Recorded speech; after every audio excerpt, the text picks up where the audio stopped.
So let's talk about recordings inside the online meeting Zoom tool.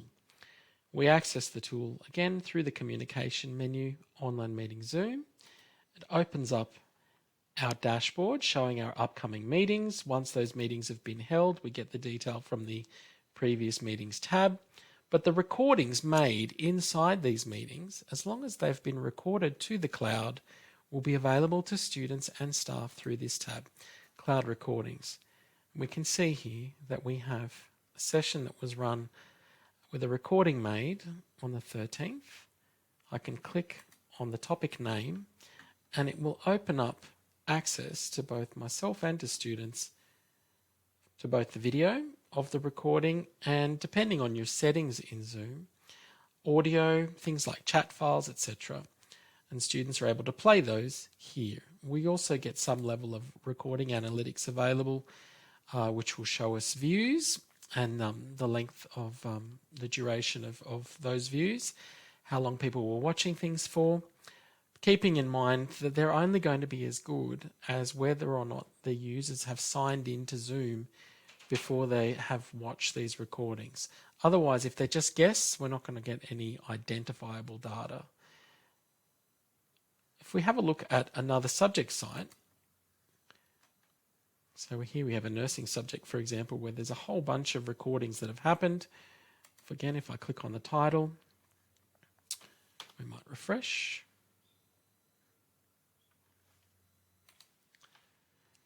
So I can see here we have a bunch of different artifacts, a number of recordings that have happened. This usually happens when your profile shows different perspectives in Zoom. So you're capturing the speaker view, maybe you're capturing the whole gallery view. So I can see a number of different views that have been captured here that I can watch. We have the audio from the recording, so that could be downloaded as well here. That would be an MP3 file. And then we have the chat file as well. So the different types of output that you get from a Zoom meeting all depend on what your settings in Zoom are set to by default. So in my instance over here, we were looking at it, I have only the speaker view, so one recording captured each time I make that recording, and the audio. Whereas this academic has got a chat file available, audio files, and 4 different types of video recording. So it does end up with a much larger file size in total. But this is where students will be coming to view those recordings. If we click on our breadcrumbs here at the top, I'll go back to the recording list. And you'll find that you have the ability to determine whether or not all of the recordings are available to students, or if you toggle this Publish All Recordings button. We'll do it over here. I'll do it with this one where I've only got one recording. I'm going to toggle Publish All Recordings off.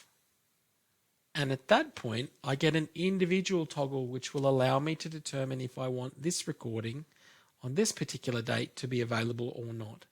So in the event that you have a meeting recording that you don't want students to see, and I can think of some obvious examples like interactive orals, for example, you can still record them in this tool and have the recordings available to your teaching staff, but not available to students. As long as you toggle the Publish button here for that recording, it's not going to be visible to students, but you can still access it as long as you're a member of the teaching team. Conveners, coordinators, additional academics. So that's where the Publish All Recordings toggle can be quite valuable. The other thing you may want to think about is if you have to import a meeting that you've already created in Zoom previously but didn't create inside the Zoom LTI, inside this tool. Maybe you created it directly inside Zoom itself. So if I jumped into the Zoom portal, charlessturt.zoom.us, and signed in, I'm going to find other Zoom meetings that I've created in my meetings list. And I'm able to then take the meeting ID from those meetings and import it into the online meeting tool. So if I was going to do that, you can click on the three dots up here in the top right hand corner of the LTI screen, and we have the option here to import. And all it's looking for if we click on import is that Zoom meeting ID.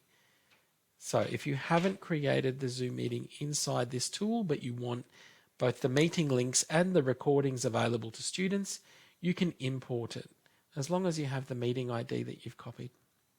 So that is quite easy to do, and you can certainly import a Zoom meeting ID into multiple subject sites.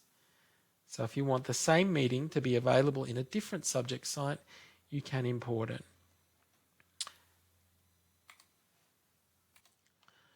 So let's do that. I'm going to go to my upcoming meetings list that shows my weekly online meeting in this subject. I'm going to left click and drag to highlight the meeting ID, Control C to copy that. And now I'm going into a different subject site where I want the students to have access to those same meetings and recordings. So I've got one here, and this one has no Zoom meetings currently. So I'm going to go through that import process, select the three dots, import. If I click here inside the meeting ID area, and now I can hit Control V to paste that meeting ID, select import. And now all of those online meetings and the recordings associated with that meeting ID will be available to students in this second subject site. So we can absolutely utilize the same Zoom meeting in multiple subject sites by going through that import process. Really straightforward. So I hope that's been useful.